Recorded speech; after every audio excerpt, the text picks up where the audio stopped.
Bismillahirrahmanirrahim. Assalamualaikum warahmatullahi wabarakatuh.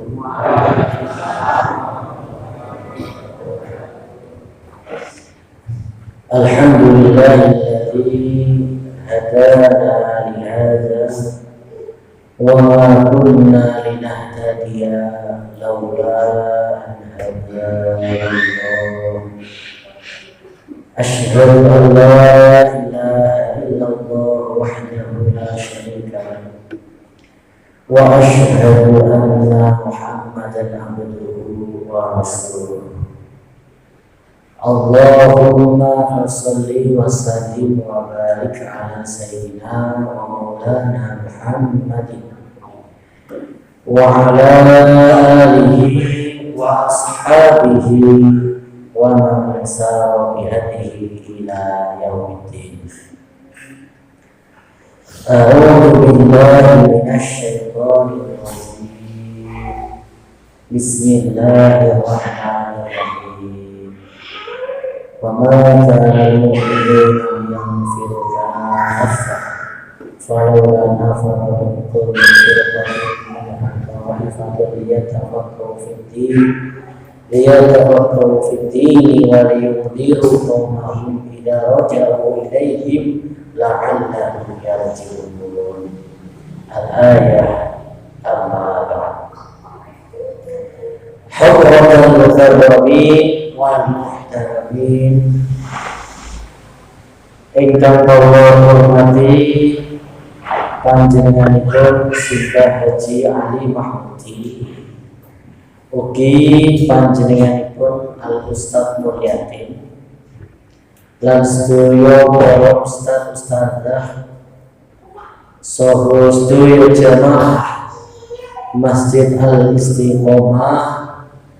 Mugi-mugi rawuhan panjenengan sedaya melangkahkan kaki, menguatkan hati, meninggalkan segala kesibukan untuk hadir di Masjid Jami Al Istiqomah ini ditulis sebagai amalan sholihan maqbulan.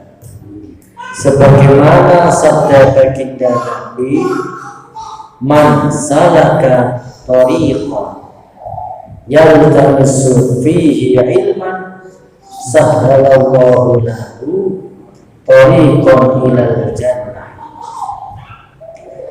Sing sapa wonge lumaku menuju majelis ilmu, maka akan Allah mudahkan baginya jalan menuju surga. Amin. Allahumma amin. Hadirin yang dirahmati Allah, kita lanjutkan kajian kita tafsir Al-Quran surah Al-Anbiya ayat ke-92. Kita buka bersama, mulai dengan ta'awud dan basmalah. A'udzu billahi minasy syaithanir rajim. A'udzu billahi minasy syaithanir rajim.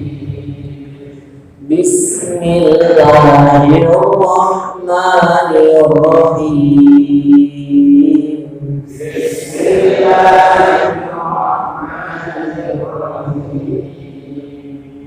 Inna hadhihi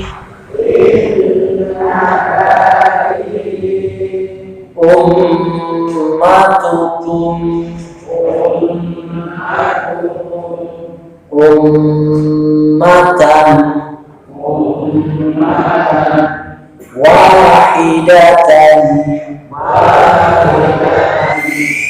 wa ana rabbukum fa'budun wa taqatta'u amrahum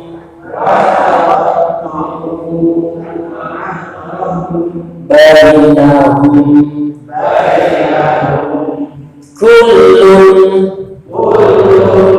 ilaina raji'un faman ya'mal minas solihati wa huwa mu'minun fala kufrana lisa'i wa inna lahu katibun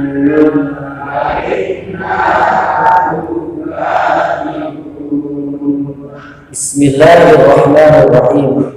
Inna hadhihi ummatukum ummatan wahidah wa ana rabbukum fa'budun wa taqatta'u amrahum bainahum kullun ilaina raji'un faman ya'mal minas solihati wa huwa mu'minun fala kufrana lisa'i wa inna lahu katibun sadaqallahul azim. Sekarang mari kita pahami bersama-sama. Qala Ibnu Abbas wa Mujahid wa Sa'id bin Jubair wa Qatadah wa Abdurrahman bin Zaid bin Aslam. Ibnu Abbas memberikan penjelasan tentang apa yang dimaksud atau bagaimana tafsir dari ayat inna hadhihi ummatukum ummatan wahidah. Inna hadhihi satamene iki iku ummatukum umat sira kabeh. Rupanya umatan sebuah umat wahidatan kang sawiji. Ya dulu maksudnya dinukum dinun wahid. Agama para nabi mulai Nabi Adam ngantos Nabi akhir zaman inggih punika Nabi Muhammad sallallahu alaihi wasallam niku agamane sami. Agamanya satu, agama tauhid, sami-sami menjaga keesaan, kesucian, kemurnian ibadah hanya kepada Allah Subhanahu wa ta'ala.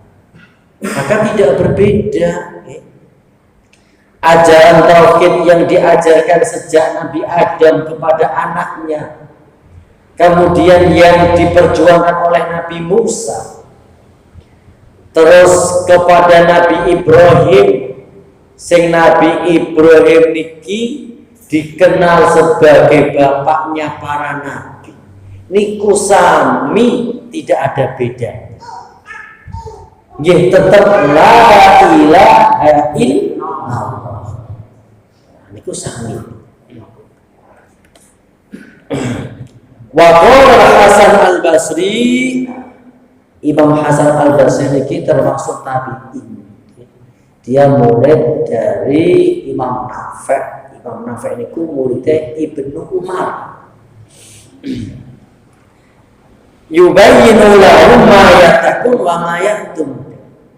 Jadi apa yang dihindari dan apa yang didatangkan kepada para nabi hakikatnya sama. Sing diperjuangkan sama. Nggih punika tauhid. Inna hadhihi ummatukum ummatan wahidah ay sunnatukum sunnatan wahidah. termasuk juga sunnahnya ya, itu juga sama. Inna hadhihi inna wa ismuha, ini tahlilul lafzi, analisa lafal. Inna itu termasuk di dalam kaidah ilmu nahwu namanya amil tausih, amil yang bisa merusak mubtada dan khobar. Khobar inna ai hadhihi syari'atukum allati bayantu lakum wa wadatu lakum. Maksudnya sama, agamanya sama, tauhidnya sama. Ummatan wahidah nusiba al-hal, dibaca nasab karena menjadi hal. Walihada, kemudian karena ini firman Allah selanjutnya, wa ana rabbukum fa'budun, wa ana hale wa umayyah, wa ana hale utawi ingsun iku rabbukum pangeran sira kabeh fa'budu monggo padha nyembah sira kabeh. Oleh karena itu Allah iku nggih Tuhan semesta alam, nggih pangeran sing diesakan sejak Nabi Adam sampai Nabi Muhammad. Fa'budu, maka kewajiban kita adalah beribadah, menyembah hanya kepada Allah. Wa ma khalaqtul jinna wal insa illa liya'budun.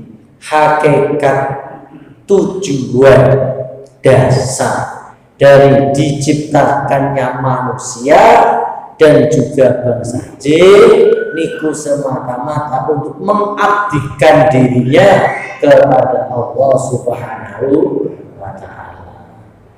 Makanya kula lan panjenengan niki nek mboten ibadah berarti melenceng dari dasar awal. Dan ibadah di sini itu ada dua macam. Ada ibadah mahdhah, ada ibadah ghairul mahdhah. Ibadah mahdhah itu ibadah yang jelas nasnya, jelas syariatnya dari Al-Qur'an, As-Sunnah jelas. Kados napa? Salat, wa aqimus shalah, dan dirikanlah salat. Wa atuz zakat, dan bayarlah zakat. Kemudian poin yang kedua itu ada ibadah yang spesifikasinya itu ghairu mahdhah. Apa itu? Inggih menika ibadah yang kelihatannya ini ibadah dunia, ya. Tetapi karena niatnya untuk mencari ridha Allah, maka bernilai ibadah. Kados napa setiap pagi panjenengan bekerja untuk keluarga, wonten sing kerjane niku di bidang jasa, bengkel, servis.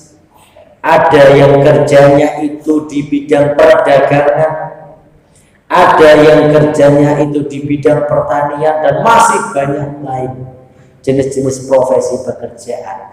Ketika dia bekerja, kemudian niat ibadah karena Allah, niat mencari nafkah kewajiban untuk keluarga, maka selama itu pula direken sebagai ibadah. Termasuk olahraga juga seperti itu. Pemuda yang berolahraga diniati bismillahirrahmanirrahim, niat ingsun olahraga untuk menjaga kondisi badan supaya menjadi wasilah tertolongnya kita di dalam ibadah. Nek awake sehat, ibadahe lancar. Maka selama itu pula dalam berolahraga ini bernilai ibadah. Tidur juga seperti itu. Kalau panjenengan tidur mulai nanti jam 9 sampai bangun sebelum subuh, diniati bismillahirrahmanirrahim, niat ingsun istirahat untuk menjaga sunnatullah, menjaga kondisi badan. Semoga nanti sepertiga malam bisa bangun, dan juga semangat di dalam sholat subuh. Ini ibadah. Makan juga seperti itu. Kula panjenengan maem nek diniati bismillah niat ingsun maem kangge kekuatan kula untuk ibadah ben kuat lelunga ngaji, maka setiap butir dari nasi bernilai ibadah. Begitu seterusnya. Ini yang dinamakan sebagai ibadah ghairul mahdhur. Pekerjaan dunia tapi dengan niat yang baik, niat karena Allah, niat menolong agama Allah bernilai ibadah. Karena pada dasarnya kula lan panjenengan diciptakan oleh Allah, tujuan awal adalah untuk beribadah. Kama qala ya ayyuhar rusul kulu minat thayyibati wa'malu sholihan. Ini dalam ayat yang lain Allah berfirman, wahai para rasul, kulu minat thayyibat, makanlah perkara-perkara yang thayyib, baik, sehat, bergizi, kemudian wa'malu sholihan, dengan kekuatan makanan itu, dengan energi yang thayyib tersebut, gunakan untuk i'malu sholihan, beramal sholih. Kanthi kula panjenengan maem nggih, akhirnya awake kuat dinggo ngaji nggih semangat. Dengan kula panjenengan makan makanan yang thayyib, dinggo bekerja mencari nafkah untuk keluarga juga semangat dan bernilai ibadah. Nah, makanan yang kita makan ini nanti akan berdampak langsung. Ibarat mobil niku nek bahan bakare pertama niku yo idahane yo beda karo sing diseni pertalite nggih. Nek isi bahan bakare pertalite niku yo wajar ana molo-molone sithik. Tapi nek isine pertama pacal gitu ya. Begitu juga kula panjenengan niki nek bahan bakar energinya nggih dari barang-barang sing halal, yang bersih, yang thayyib, delalah dijak wong ngaji nggih semangat, alhamdulillah. Dijak amal kebaikan itu nggih awane semangat. Maka penting makanan yang kita makan kemudian menjadi energi, menjadi keringat, bercampur menjadi darah, menjadi kekuatan untuk kita, ini berdampak. Maka wajib hukumnya kula lan panjenengan ngupaya usaha mencari rezeki yang halal untuk dinafkahkan kepada keluarga kita. Wa taqaddau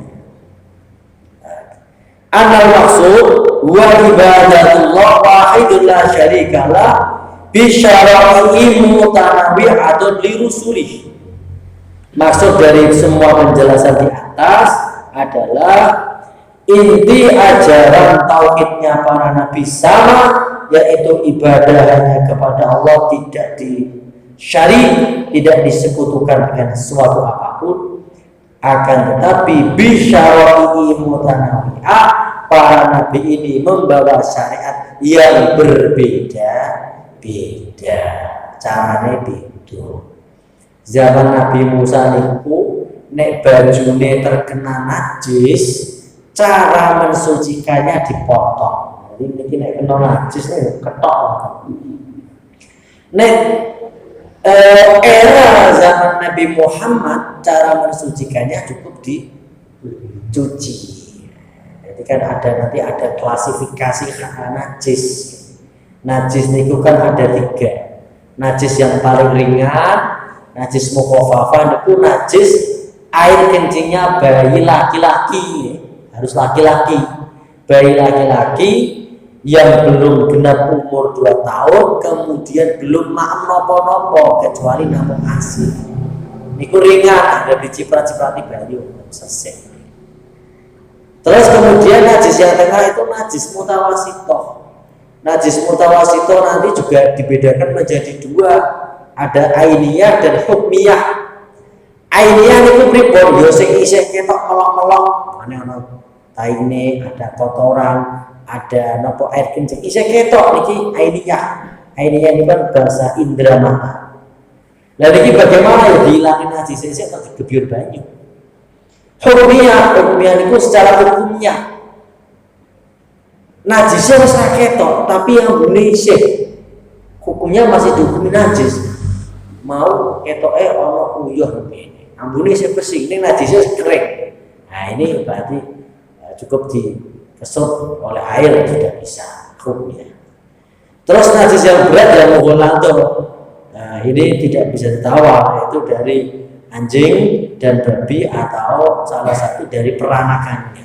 Jadi najis mughalladhah berat, mughalladhah itu artinya berat, abot, mughalladhah harus 7 kali dan salah satu basuhannya dicampur dengan tanah debu. Kemudian watan kotoru ai ikhtilaf, tegese podo berbeda pandangan. Amrohum ing dalam perkara wong iku kabeh bainahum ing dalam antarane umat-umate para nabi. Fa min baini musaddiqun lahum wa kadzibun. Lah ketika nabi niki diutus di tengah-tengah umatnya, itu juga akan membuat sebuah polemik.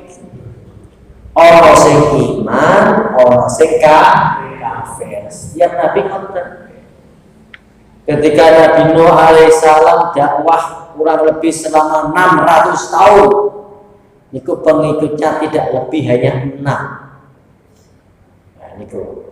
Terus Nabi Ibrahim ketika dia menemukan jati dirinya, muncul konsep diri pada kepribadian Nabi Ibrahim yang memberontak bahwa Tuhan itu bukan seperti ini. Tuhan itu harusnya bisa menciptakan hal yang besar. Tuhan itu harus sempurna. Kemudian dalam perjalanannya Allah memberikan. Dengan usahanya Allah menunjukkan jalan. Dengan perjuangan Nabi Ibrahim untuk menemukan siapa sebenarnya Tuhan, kemudian Allah memberikan hidayah, ilham, dan berhasil menemukan bahwa Allah adalah inni wajhatu wajhiya lilladzi fataras samawati wal ardh. Tuhan semesta alam adalah Allah Subhanahu wa taala yang telah menciptakan langit dan bumi beserta seluruh isinya. Ini hikmahnya adalah sukses itu harus dikejar. Cita-cita yang diperjuangkan. Tidak mungkin cita-cita itu terus kita berpangku tangan, ujuk-ujuk ana wong ngeterke monggo jenengan badhe dadi dokter niki SK-ne ya boten. Jadi cita harus dikejar. Keberhasilan tidak akan ada kepada pemuda-pemuda yang berpangku tangan, tidak mungkin.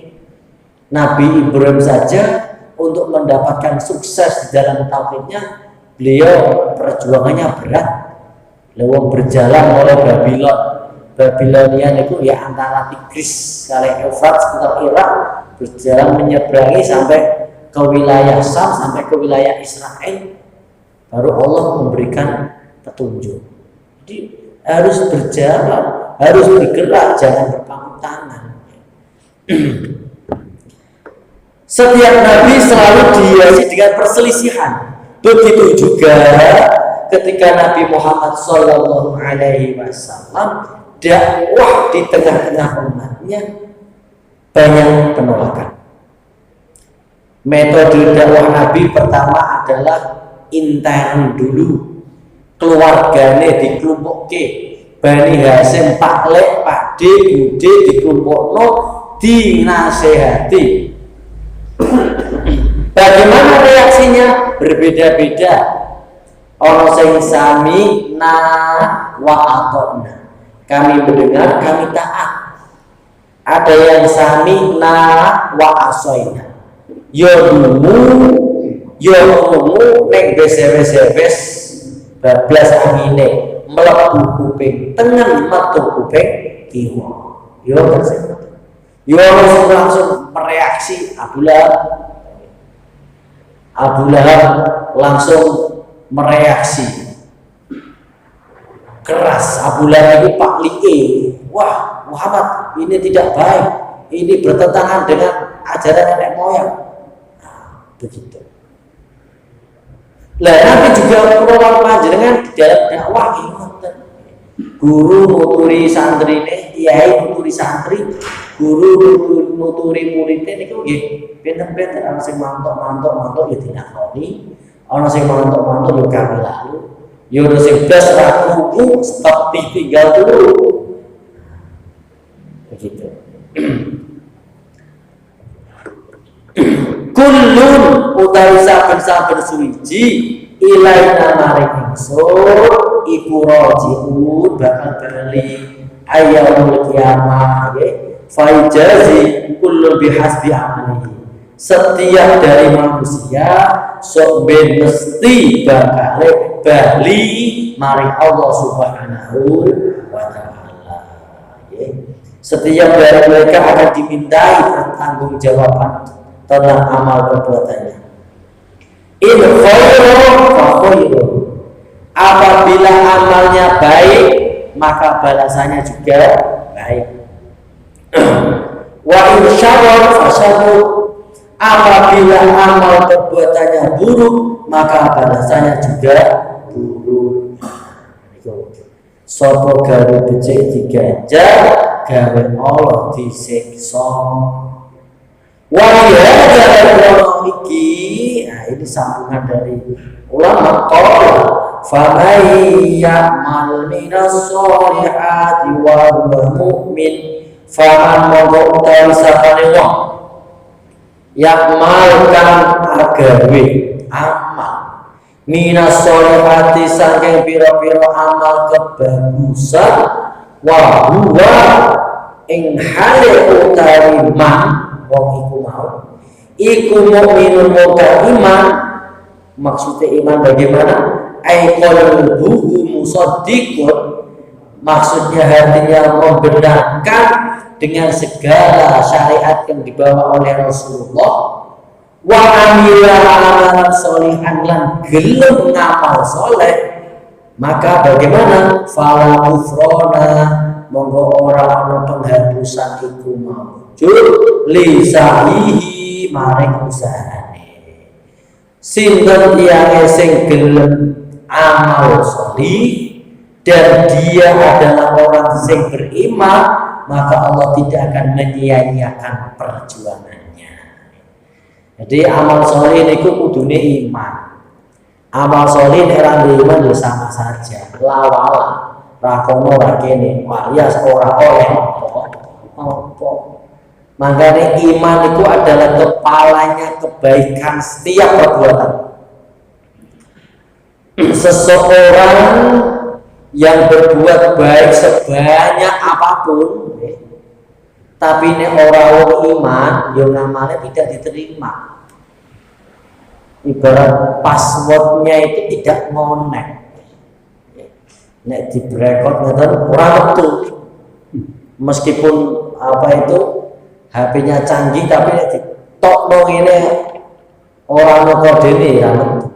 Begitu juga sebenarnya pengelolaan panjenengan kodenya ya iman. Apa sebanyak apapun perbuatan baiknya tapi nek tidak ada iman dalam hatinya ya tidak diterima. Begitupun wong niku nggih seseorang meskipun elek kaya apa nek hatinya ini masih ada iman, meskipun hanya sebobot zarrah biji sawi, tetap setelah ratusan tahun digodok, diobong neraka, nanti akan diangkat kembali, diampuni, dimasukkan di dalam surga. Alhamdulillah. Maka iman itu penting. Iman kudu dijogo, ojo digadekno. Iman itu tidak ada tawar-menawar. Iman harus harga mati. Tidak boleh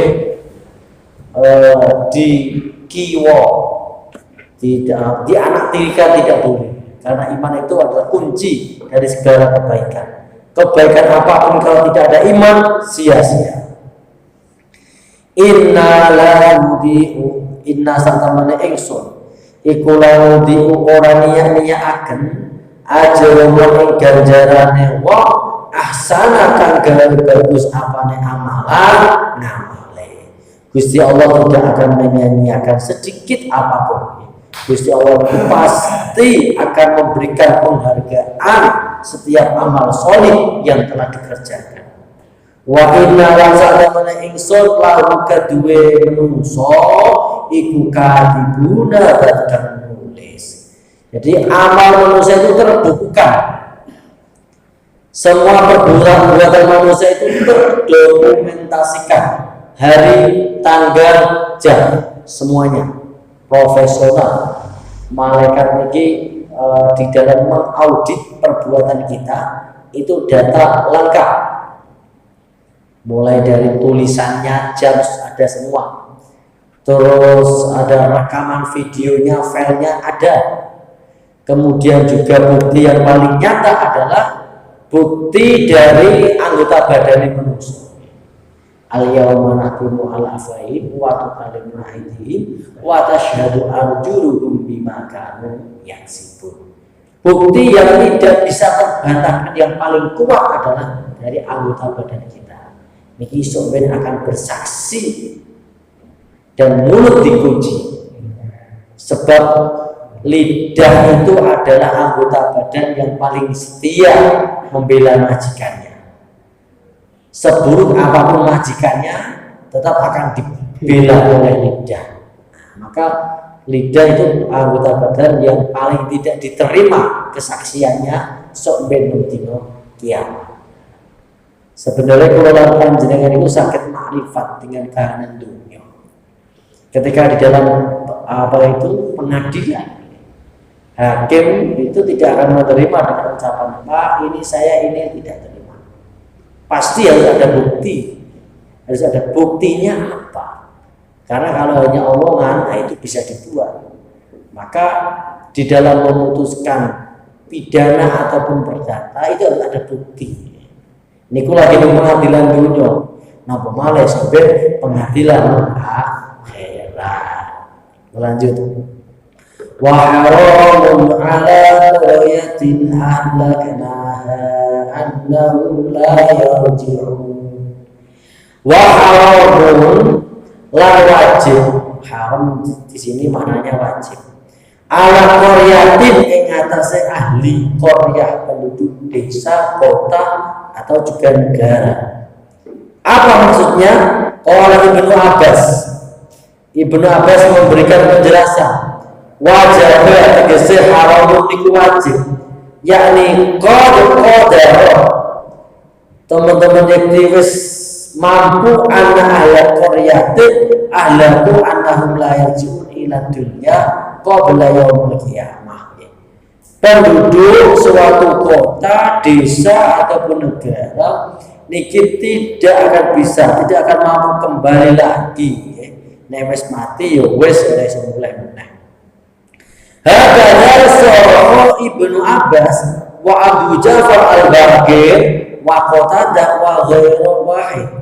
Wa fi riwayatin an Ibnu Abbas annahum la yarji'un ay la yatubun. Mesti wis ora iso tobat. Wal qaul awal adahu wallahu a'lam. Jadi hatta idza futihat, sehingga nalika dibuka apa Ya'juj wa Ma'juj, yaitu Ya'juj dan Ma'juj. Nah, jadi dalam Al-Quran itu kula panjenengan ini harus percaya dengan fenomena Ya'juj dan Ma'juj. Ya'juj Ma'juj niku mangke keluar setelah Dajjal. Qad qadimna ana min surati Adam alaihi salam. Telah dijelaskan terdahulu bahwa Ya'juj Ma'juj itu adalah keturunan dari Nabi Adam alaihi salam. Min nasli Nuhin, dari anaknya Nuh, Aidon, min auladati Yafis, yaitu dari anak Yafis. Nabi Nuh niku kan putrane sing selamat dijak numpak kapal niku telu. Nomor 1 Sam, nomor kali Ham, nomor 3 Yafis. Terus ditambah 6 orang sing melu tenggene perahu. Lah Sam ini menjadi nenek moyang dari bangsa Semit. Bangsa Semit itu Eropa, Yahudi termasuk Arab itu termasuk kategori bangsa Semit. Terus Ham ini menjadi nenek moyang untuk penduduk Kipti, Mesir dan juga Afrika. Sedangkan Yafis ini menjadi nenek moyang dari bangsa-bangsa Asia Tengah. Bangsa Asia Tengah itu ya bangsa Mongol, Turki termasuk Ya'juj dan Ma'juj. Makanya antara wong Mongol, wong Turki, Asia Tengah itu dulur. Mereka itu tinggi badannya tidak sebesar orang-orang Eropa ini, tapi kuat. Badannya itu kuat. Wajahnya seperti perisai. Orang-orang Asia Tengah kan betul dikuasai. Orang-orang Afghanistan, Kazakhstan, terus termasuk orang-orang Turki itu kan orang-orang Turki itu sebenarnya tanah airnya bukan begini Anatoli, bukan. Aslinya yang Asia Tengah. Tapi ketika dia itu masuk Islam oleh pada waktu itu dinasti Umayyah yang dipimpin oleh Khalifah Umar bin Abdul Aziz sengaja memindahkan mereka di mengenai Anatoli. Anatoli itu kawasan perbatasan Asia kecil kalian benua Eropa, Yunani. Sing pada waktu itu menjadi basis dari Bizantium atau Konstantinopel. Tujuannya apa? Sebagai pagar hidup. Nanti wong Turki yang kuat-kuat. Di wong Eropa itu nek api nyerang kan Damaskus, kudune nglewati pagar hidup dhisik wong Turki ini. Lah orang-orang Ya'juj Ma'juj itu satu keturunan dari mereka yang tempatnya masih misterius, hanya Allah tahu. Ai abid Turki wa Turku syirhimatun minhum tabu min waris sabdi. Jadi abid Turki itu nama nenek moyang yang Turki. Ya'juj Ma'juj itu ditempatkan di belakang sebuah tembok raksasa sing masih misterius. Nah, tenggine wilayah Asia Tengah ini kan masih banyak gunung-gunung yang belum berpenghuni. Mulai kawasan Asia Tengah, perbatasan karo Rusia niku akeh nggon-nggon sing ora ana penghunine. Sebabnya umpama ditempati niku mboten saged, dalane terlalu terjal. Akses untuk menuju sana itu sangat sulit. Makanya masih banyak nggon kosong yang penuh dengan misteri. Nah, di antara itu para pakar-pakar ini menerka-nerka. Disitulah letaknya Ya'juj Ma'juj. Jumlah kuat. Jumlah Ya'juj Ma'juj itu dibanding manusia yang lain itu 1:1000. 1 manusia 1000 Ya'juj Ma'juj. Jadi tiang ini tuh memang proses berkembang biak ini tuh kuat. Termasuk sampai saat ini, penduduk terbanyak ini kan orang-orang Cina. Dan orang-orang Cina ini kan termasuk rasnya hampir sami. Kalau orang-orang Mongol itu hampir sami. Jadi bentuk-bentuk wajahnya, fish mukanya, pesek-pesek, gede-gede ini, hampir sami. Hatta idza futihat Ya'juj wa Ma'juj wa hum min kulli khadabi yansilun. Wa hum hal utawi Ya'juj Ma'juj min kulli hadabin saking setiap arah yang silun padha berjalan. Ayasrauna fil masyi ilal fasadi wal hadbi. So ben wis tutup titi wancine, temboke ini terbuka, Ya'juj Ma'juj ini keluar. Wes pokoknya dari setiap arah itu metu, coba melayunya buanter, melakukannya buanter, dan mereka ini membuat kerusakan di setiap tempat yang dilalui. Sebenarnya sudah pernah zaman dahulu itu sekitar abad-abad di masa kurang lebih antara 10 abad yang lalu itu pernah diberikan contoh orang-orang Mongol di bawah pimpinan Genghis Khan. Niki membuat kerusakan yang luar biasa. Niku lebih sedikit dibandingkan Ya'juj Ma'juj.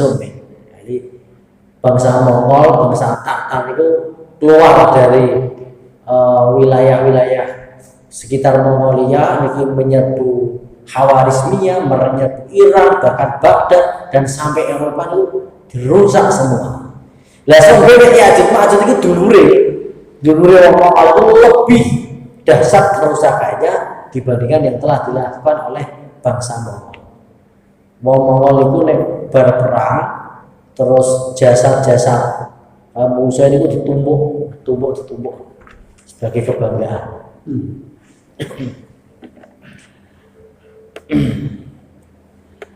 Huwa al-murtafi'u minal ardi. Jadi nanti Ya'juj Ma'juj itu akan keluar dari dataran tinggi. Qala Ibnu Abbas wa Ikrimah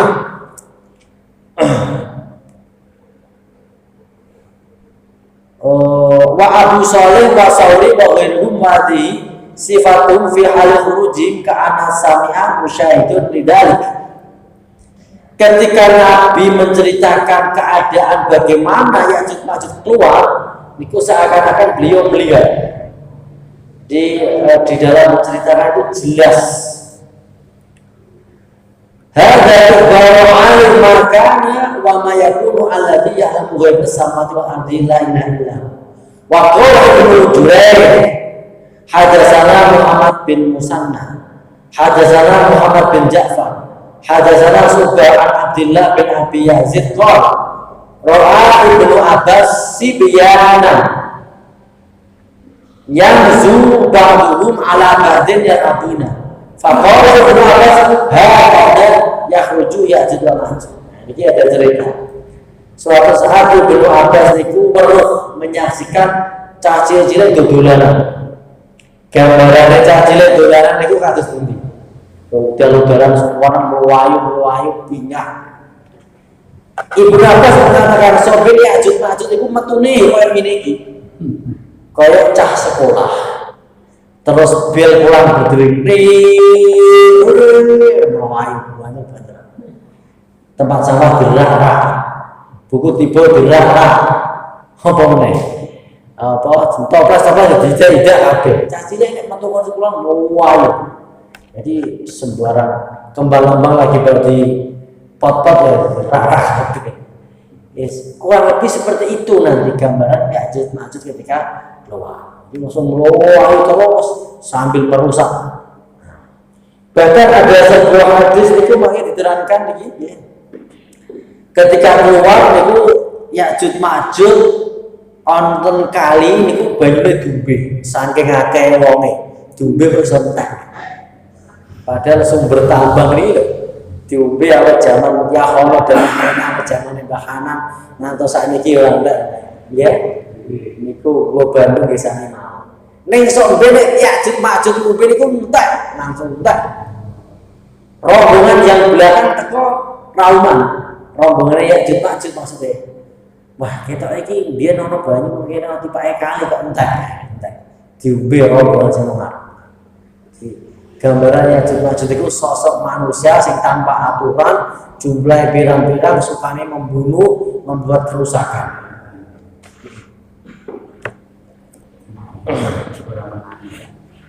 Qala Imam Ahmad, niki cerita dari Imam Ahmad.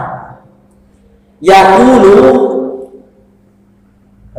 Nabi bersabda, "Tuftahu Ya'juj wa Ma'juj fa yakhrujuna 'alan nas kama qala wa hum min kulli hadabi yasilun. Fa yakshuna an-nas wa yanjaza al-muslimun anhum ila madainihim wa husunihim. Wa yamuna ilaihim mawashihim wa yashrabuna miyahal ardh." Ya'juj Ma'juj sampe niku metu koyo larang. Bilang-bilang gawe kerusakan. Setiap tempat yang ia lalui dirusak. Setiap manusia yang dia temui dibunuh tanpa terkecuali. Ora pandang wong iman, wong Islam, wong kafir, wong Buddha, wong Konghucu, pokoknya ada selain dari suku mereka dihabisi. Itu Ya'juj Ma'juj. Sehingga manusia ini lari pontang-pantingan dan orang-orang Muslim ini mengungsi, masuk ke dalam kota-kota mereka, kemudian mengunci dengan benteng-bentengnya. Terus Ya'juj Ma'juj itu meminum air yang ada di bumi sehingga habis. Fa yashrabuna ma fihi hatta yatalaqu bayasa. Air yang diminum di kali-kali habis, kali panjang tak. Hatta ana min badi liyamur bidzalika anahum fa yaqulu qad kana hauna ma'au. Sehingga rombongan Ya'juj Ma'juj yang berikutnya datang apa yang ini entek ra waduh kok entek iki tipake ono banyu kok entek hatta idza lam yabqa minan nas ahadun illa ahadan fi husnin aw madinatin qala qaulu. Sehingga manusa sing sak donya niki entek dipateni kecuali orang-orang yang mengungsi nanggone benteng-benteng mereka termasuk orang-orang iman niki ngungsi kalian Nabi Isa lan Imam Mahdi. Nabi Isa lan Imam Mahdi mawon boten saged ngatasi Ya'juj Ma'juj. Nabi Isa dan Imam Mahdi niki bisa mengalahkan Dajjal tapi tidak bisa mengalahkan Ya'juj Ma'juj. Saking akeh jumlah niku. Ora banding blas. Nek di zaman niku kan nanti kan sudah melalui beberapa tahapan. Artinya di zaman itu sudah tidak ada nuklir modal sudah wonten. Jadi sebelum ada Dajjal, sebelum ada Ya'juj Ma'juj itu kan ada dukhon. Dukhon itu semacam kelopgo yang merusak, yang mengandung radiasi dan mematikan semua mesin. Mesin mati kabeh. Mobil gak iso mlaku, bedil ora iso diunekno. Niku kan pernah terjadi ketika Perang Dunia II.